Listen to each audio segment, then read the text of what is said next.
आज की इस प्रेस कॉन्फ्रेंस में आए हुए सभी जर्नलिस्ट साथियों का स्वागत है, खैर मकदम है। मेरे साथ पार्टी के सीनियर लीडर, स्पोक्स पर्सन और ऑनरेबल एमएलए आर.एस. पठानिया साहब, पार्टी के सीनियर लीडर अनवर खान साहब और हमारे मीडिया इंचार्ज साजिद भाई हमारे साथ बैठे हैं।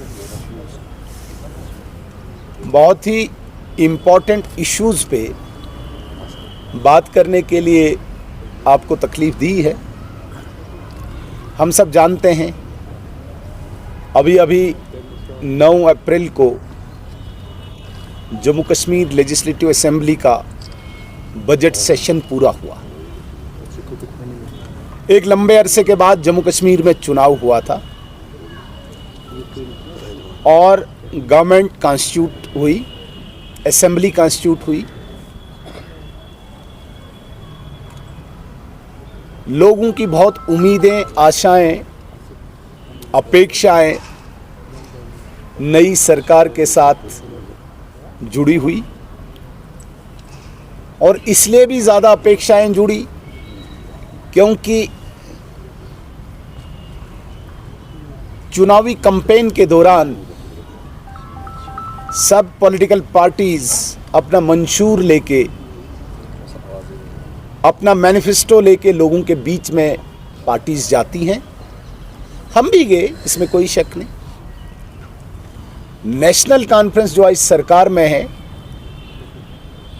उन्होंने भी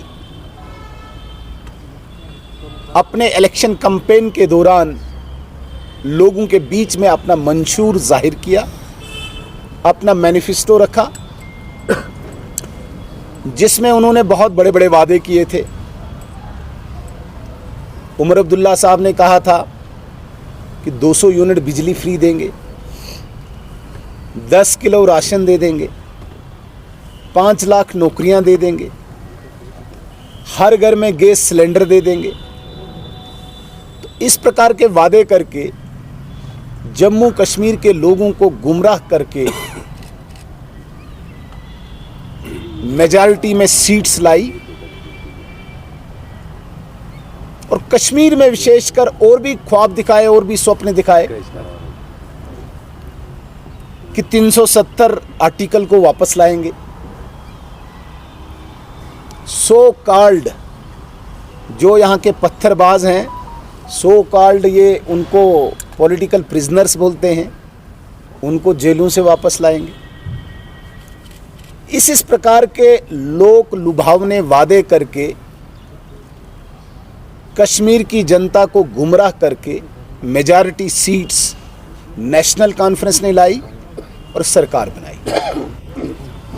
अब सरकार को बने हुए इस 16 अप्रैल को 6 महीने हो जाएंगे। इन 6 महीनों में यदि हम देखें, अगर हम देखें तो 2 असेंबली सेशंस हुए। एक बहुत शॉर्ट था, 3-4 दिन का, और बजट सेशन लगभग 20-25 दिन का रहा। कहीं पे भी नेशनल कॉन्फ्रेंस ने जो वादे किए थे इन दोनों सेशंस के दौरान या इन 6 महीनों के इनके कार्यकाल के दौरान कोई भी एक भी चीज़ रिफ्लेक्ट नहीं हो रही। बजट में भी और नॉर्मल गवर्नेंस में भी कहीं पे भी कोई वादा रिफ्लेक्ट नहीं हो रहा। हद तो तब हुई जब इन्होंने डेली वेजर्स के साथ मजाक किया, क्योंकि यही चला रहे थे, डेली वेजर्स को हम रेगुलर करेंगे। मजाक तो तब हुआ जब उन्होंने केवल AAY अंत्योदय अन्न योजना के तहत जम्मू कश्मीर में जो फैमिलीज रजिस्टर्ड हैं, सिर्फ उनको प्रधानमंत्री सूर्य मित्र मुफ्त बिजली योजना के तहत 200 यूनिट बिजली देने का वादा किया। वो योजना केवल 2 साल की है, ये मैं आपको स्पष्ट करना चाहता हूँ। और उमर अब्दुल्ला साहब कहते हैं कि हमने 5 साल में बिजली देनी है। भाई योजना ही केंद्र सरकार की 2 साल की, आप 5 साल से कहाँ से दोगे 5 साल के लिए? और AAY में मैक्सिमम 2-3 मेंबर हैं फैमिलीज़ में, उनको ऑलरेडी 35 किलो राशन केंद्र सरकार दे रही है। तो आप कहाँ किसको दे रहे हो? जिसमें 4 मेंबर हैं उसमें केवल आप 5 किलो बढ़ा रहे हो, वो भी धोखा। महिलाओं को फ्री बस सर्विस, लेकिन साथ में 7% किराया भी बढ़ा दिया, साथ में पेट्रोल को 1 रुपया सम पैसा बढ़ा दिया, साथ में डीजल को 2 रुपया सम पैसा बढ़ा दिया। तो मेरे कहने का ये तात्पर्य है, रूटीन गवर्नेंस और असेंबली का बजट सेशन ये जम्मू कश्मीर नेशनल कॉन्फ्रेंस की गवर्नमेंट की फेलियर को उजागर करता है, लोगों के साथ धोखा उजागर करता है, लोगों के साथ फरेब जाहिर करता है, जिसका मैं बहुत अफसोस है, जिसका मैं बहुत खेद है। मैं कहता हूं कि इंतहा तब हुई जब इन्होंने पहली बार जम्मू कश्मीर की असेंबली के इतिहास में, हिस्ट्री में, सरकार खुद ही सदन को नहीं चलने दे रही। स्पीकर आपका और आप ही नहीं चलने दे रहे हो, सरकार आपकी, आप ही नहीं चलने दे रहे हो। तो ये पहली बार एक ड्रामा, वक़्फ़ अमेंडमेंट बिल के विरोध में 3 दिन इन्होंने सदन न चलने दिया। क्यों? क्योंकि वहाँ पे अधिकांश मैक्सिमम ऑनरेबल मेंबर्स ने बिल्स लाए थे, रेजोल्यूशन लाए थे, कॉल अटेंशन लाई थी, ताकि लोगों के इशू यहाँ पे डिस्कस न हो, हमें जवाब न देना पड़े, सरकार भागी। ये बहुत बड़ी बदकिस्मती है।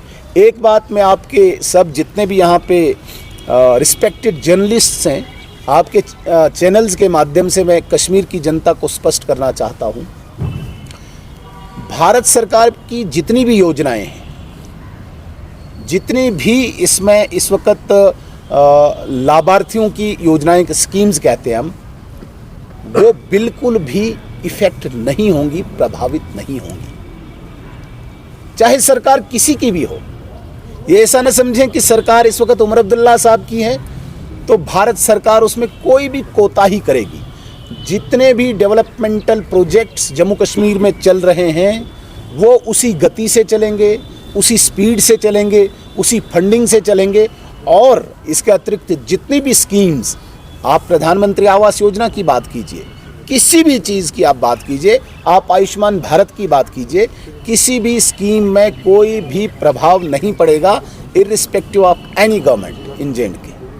इसलिए जो जम्मू कश्मीर की सरकार लोगों को दोबारा से गुमराह करने की कोशिश करती है, मैं आपके चैनल्स के माध्यम से स्पष्ट करना चाहता हूँ, कोई इसमें कोताही नहीं होगी। लेकिन एक चीज़ पे कोई कंप्रोमाइज़ नहीं होगा। हमने कहा है इस आतंकवाद को, अलगाववाद को, पत्थरबाजी को जब तक ना हम वाइप्ड आउट करेंगे तब तक हम भी सांस नहीं लेंगे। पूर्णतः यहाँ पे शांति स्थापित नहीं होगी तब तक यहाँ पे कोई कंप्रोमाइज़ नहीं होगा। मैं आपका ध्यान थोड़ा सा पीछे लेना चाहूँगा।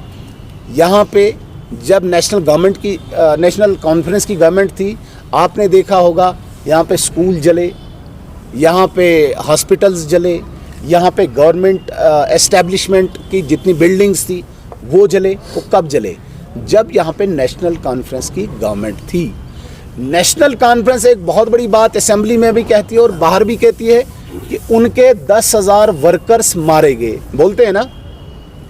तो कब मारे गए नेशनल कॉन्फ्रेंस के वर्कर्स? तब मारे गए जब फारूक अब्दुल्ला साहब और उमर अब्दुल्ला साहब के पास होम डिपार्टमेंट था। जब से भारत सरकार ने यहाँ की कानून व्यवस्था अपने हाथ में ली, एक भी नेशनल कॉन्फ्रेंस का वर्कर यहाँ मारा नहीं गया। तो ये क्या जाहिर करता है? तब क्यों मारे जाते थे? क्या आपकी कोताही थी या आपकी कोई मिलीभगत थी उन मारने वालों के साथ? क्यों मारे जाते थे आपके वर्कर? क्यों मारे जाते थे? या तो आप खुली छूट देते थे, मिलीभगत थी। आज क्यों नहीं? आज आपके वर्कर सुरक्षित क्यों हैं? क्यों? क्योंकि अमित शाह जी के हाथ में आपके वर्कर की सुरक्षा का जिम्मा है। इसलिए जो 10,000 काउंट आप कर रहे हो हमारे वर्कर मारे गए, वो तब मारे गए जब आप ही जिम्मेदार थे। आज अमित शाह साहब के हाथ में यहाँ की सुरक्षा की जिम्मेदारी है, इसलिए आपके वर्कर सुरक्षित है। एक बात और मैं स्पष्ट करना चाहता हूँ, बड़ी बदकिस्मती है, नेशनल कॉन्फ्रेंस स्टेटहुड की बात करती है। स्टेटहुड हमारा नैरेटिव है, स्टेटहुड हमारा वादा है, भारतीय जनता पार्टी का वादा है। आप कहाँ यहाँ आ गए? आप ढूंढो भाई, आपने सिलेंडर देने हैं, बिजली देनी है, राशन देना है, एम्प्लॉयमेंट देनी है। आपने तो कहा है 5 लाख एम्प्लॉयमेंट देंगे, 5 लाख रोजगार देंगे। 5 लाख रोजगार का मतलब है 1 साल में 1 लाख, 5 साल है ना आपके पास, 1 साल में 1 लाख का मतलब है 6 महीने में 50,000 सरकारी नौकरियां। मुझे बताइए 6 महीने हो गए, 50,000 कहाँ है नौकरियां? एक नौकरी जो नेशनल कॉन्फ्रेंस के बहुत बड़े लीडर के भतीजे को आपने लगाया बैकडोर करके, उस नौकरी के अलावा आम गरीब के बच्चे के लिए कहाँ है? बताइए मुझे। तो मेरे कहने का मतलब है इस हालात के जिम्मेदार नेशनल कॉन्फ्रेंस है। और आज जो हालात सुधरे हैं, आज यहाँ पे कोई हड़ताल नहीं है, आज यहाँ पे कोई कैलेंडर नहीं है, आज यहाँ पे कोई पत्थरबाजी नहीं है, आज यहाँ पे गरीब पेरेंट्स खुशी से अपने बच्चे को स्कूल भेजता है। वरना यहाँ पे सब अमीरों और बड़े बड़े पॉलिटिशियंस के बच्चे बेंगलोर, मुंबई या अब्रॉड वहाँ पढ़ते थे, गरीब के बच्चे हड़ताल के कारण स्कूल नहीं जा पाते थे। दूर की बात क्यों जाते हो आप? यहाँ पे डाउनटाउन जाइए, डाउनटाउन को बताइए, डाउनटाउन के लोगों को पिछले 15-20 साल आपको दुकान खोलने का कभी मौका मिला? नहीं मिला। आज जब से अमित शाह और नरेंद्र मोदी जी के हाथ में यहाँ की सुरक्षा का जिम्मा है, डाउनटाउन आज फल फूल रहा है। आज वहाँ पे स्कूल खुल रहे हैं, आज वहाँ पे बिजनेस एस्टेब्लिशमेंट फ्लोरिश हो रहा है। ये क्यों? क्योंकि अमित शाह जी के हाथों में यहाँ की सुरक्षा का जिम्मा है। जब आपके पास होम डिपार्टमेंट था तब डाउनटाउन क्लोज होता था, तब यहाँ पे पत्थरबाजी होती थी, तब कोई स्कूल नहीं खुलता था, तब कोई दुकान नहीं खुलता था। यासीन मलिक बाहर था, मैसूमा बंद रहता था। आप जरा रिकॉर्ड निकालिए, जब तक यासीन मलिक बाहर था मैसूमा में एक भी दुकान नहीं खुली, हड़ताल। उसको उसकी जगह पहुंचाया गया, आज मैसूमा फ्लोरिश हो रहा है, आज वहां की दुकानें फल फूल रही है, आज वहां का बिजनेस फल फूल रहा है। तो ये क्या दर्शाता है? ये दर्शाता है कि नेशनल कॉन्फ्रेंस ने कभी भी कश्मीर की शांति के लिए कोई प्रयास नहीं किया। और आज भी हम स्पष्ट करना चाहते हैं, बड़ी बदकिस्मती की बात है कि जिन एमएलएज को बिजली, पानी, सड़क, स्कूल, अस्पताल के लिए आपने यहाँ से असेंबली में भेजा, वहाँ पे वो नेशनल कॉन्फ्रेंस के एमएलए नारे तकबीर अल्लाहू अकबर का नारा देते। इसलिए भेजा था तुमको? ये जामिया मस्जिद है कोई असेंबली? वहाँ पे नारे देने के लिए क्या करना चाहते हो? प्रवोक करना चाहते हो? गुमराह करना चाहते हो? ये भारतीय जनता पार्टी के विधायक हैं जो अनुशासित हैं, जो संयमित हैं। वरना ऐसी चीज़ों से तो कभी भी रिलीजियस एक डिवीजन पैदा हो सकता है कहीं पे भी। ये पहली बार जम्मू कश्मीर के असेंबली के इतिहास में पहली बार हुआ जब नेशनल कॉन्फ्रेंस जो नारे जामा मस्जिद में लगने चाहिए वो नारे असेंबली में दे रहे हैं। वो कॉन्स्टिट्यूशन का मंदिर है, वो कोई रिलीजियस बुक वहाँ नहीं चलानी है, वहाँ पे संविधान चलेगा। नारे तकबीर अल्लाहू अकबर वहाँ नारे देने की जगह नहीं है। जब हमारी गवर्नमेंट पीडीपी के साथ थी, मुफ्ती साहब चीफ मिनिस्टर बने थे, उस वक़्त भी मुफ्ती साहब ने पहला काम किया था, मसरत आलम जो एक सेपरेटिस्ट लीडर था उस वक़्त का, उसको रिहा करने की एक पहल की थी। हमने विरोध किया था कि ऐसे व्यक्ति को बिल्कुल रिहा नहीं करना। आपने देखा होगा, उस वक़्त के वीडियोस भी लाएंगे। यूं ही मसरत आलम बाहर आया तो यही नेशनल कॉन्फ्रेंस के वर्कर स्ट्रीट्स में, गलियों में नारे तकबीर अल्लाहू अकबर के नारे लगाने लगे। 1989 में जब कश्मीर में एग्जोडस हुआ कश्मीरी पंडित्स का, यहाँ से भगाए गए, तब इन्हीं के वर्कर गलियों में, चौक चौराहों पे नारे तकबीर अल्लाहू अकबर के नारे देते थे। तो ये क्या दर्शाना चाहते हैं? क्या ये लेजिस्लेटिव असेंबली को जहाद का अखाड़ा बनाना चाहते हैं? लेजिस्लेटिव जहाद छेड़ना चाहते हैं? तो इस प्रकार की किसी भी गतिविधि को भारतीय जनता पार्टी कभी भी एक्सेप्ट नहीं करेगी। और मैं स्पष्ट करना चाहता हूँ, ऐसा स्टेटहुड कोई जम्मू कश्मीर का व्यक्ति, चाहे वो कश्मीर का मुस्लिम है, जम्मू का हिंदू है, कभी एक्सेप्ट नहीं करेगा जिस स्टेटहुड की असेंबली में नेशनल कॉन्फ्रेंस नारे तकबीर अल्लाहू अकबर के नारे लगाएगी। यहाँ का जम्मू कश्मीर का बाशिंदा चाहेगा, चाहे वो कोई भी इलेक्टेड रिप्रेजेंटेटिव हो, वो वहाँ पे बिजली, पानी, सड़क, स्कूल, अस्पताल, राशन की बात करे। नारे लगाने हैं तो किसी मस्जिद में जाके लगाओ। तो इस प्रकार को डाइवर्ट करना, सारे मुद्दों को डाइवर्ट करना और अपने आप को बचाना, ये नेशनल कॉन्फ्रेंस करती है। हम ये स्पष्ट करना चाहते हैं, हम कमिटेड हैं और हमारी पूरी लीडरशिप जो है, चाहे नरेंद्र मोदी जी हैं, अमित शाह जी हैं, अपनी गारंटी, अपनी जो प्रतिबद्धता है, अपनी जो कमिटमेंट है, उसकी हम गारंटी देते हैं। जो कहते हैं वो करते हैं। इसलिए आपके चैनल के माध्यम से कहते हैं कश्मीर के लोगों को भी और जम्मू के लोगों को भी, आप बिल्कुल निश्चिंत रहिए। उमर अब्दुल्ला साहब को स्टेट मांगने की कोई आवश्यकता नहीं। स्टेट आएगी, राइट टाइम पे आएगी, उचित टाइम पे आएगी, उपयुक्त टाइम पे आएगी, अप्रोप्रिएट टाइम पे आएगी। निश्चिंत रहिए, आप इनके बहकावे में ना आइए और ऐसे रिलीजियस नारों को लेके आप स्टेटहुड मांगेंगे। ये क्या दर्शाना चाहते हैं? हालात खराब कराना चाहते हैं आप। लेकिन नरेंद्र मोदी जी स्टेटहुड के लिए भी कमिटेड हैं और यहाँ पे शांति स्थापित करने की भी कमिटमेंट है। एक बात, बड़ी गंभीर बात और विश्वसनीयता के साथ कह के मैं अपनी बात को ख़त्म करूँगा, हम पूर्णतः शांति यहाँ पे लाएंगे। आज आपने देखा होगा अधिकांश लोग यहाँ पे घूम फिर रहे हैं, टूरिस्ट आ रहे हैं, स्कूल खुले हैं, बिजनेस खुला हुआ है, शांति हो रही है। जो भी ये बचे खुचे आतंकवादी है, कोई पहाड़ों पे है, जंगलों में है, बिल्टअप एरिया में बहुत कम अब देखने को मिलता है। लोकल रिक्रूटमेंट बंद हो चुकी है।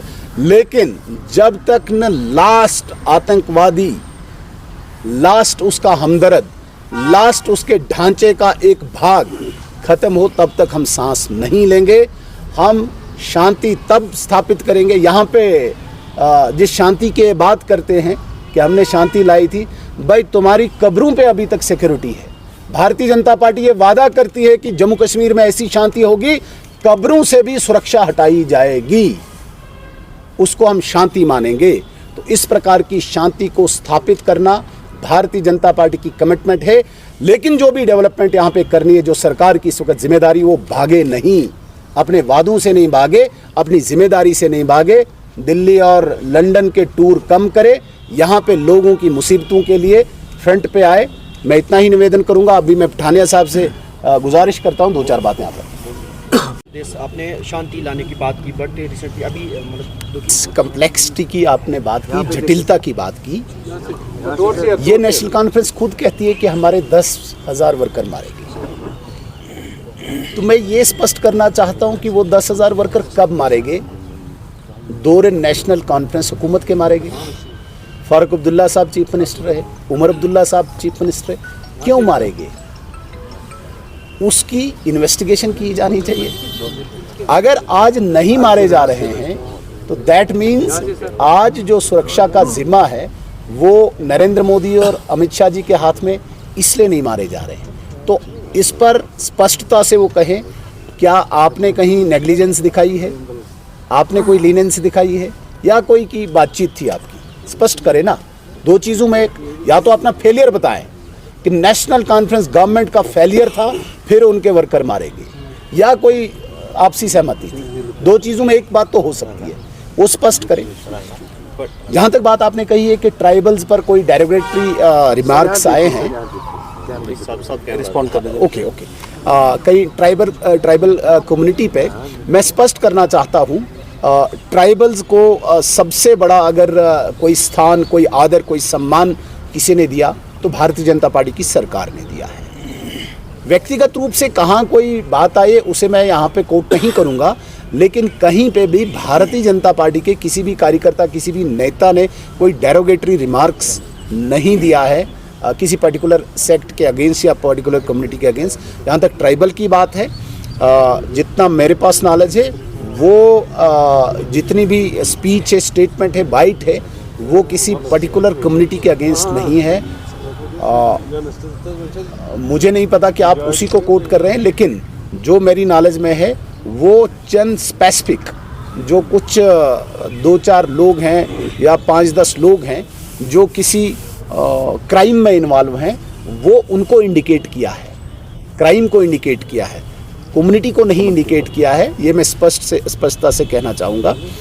जहाँ तक बात आई कि भाई रक्स पैदा हुआ और उसमें भारतीय जनता पार्टी के कोई विधायक शामिल थे, कहीं पे भी भारतीय जनता पार्टी के किसी विधायक ने असेंबली में रक्स पैदा करने की कोई कोशिश नहीं की। वरना आप देखें, प्रीवियस हिस्ट्री देखें, प्रीवियस रिकॉर्ड देखें, असेंबली में अपोजिशन ने किस किस प्रकार की हरकतें की। भारतीय जनता पार्टी एक डिसिप्लिन्ड ऑर्गेनाइजेशन है। अनुशासन हमारा सर्वप्रथम गहना है। और अनुशासन के दायरे में रह के भारतीय जनता पार्टी ने अपोजिशन की भूमिका निभाई। हाँ, यदि कोई लोग जो नेशनल कॉन्फ्रेंस ने 2-4 लोग हायर करके पर्टिकुलर रिलीजन के अगेंस्ट बोलने के लिए तैयार किए हैं, तो वहाँ पे उत्तेजित होके, प्रवोक होके अगर कोई कार्यकर्ता इस प्रकार की गतिविधि को अंजाम देता है तो वो एक रिलीजियस सेंटिमेंट हो सकता है।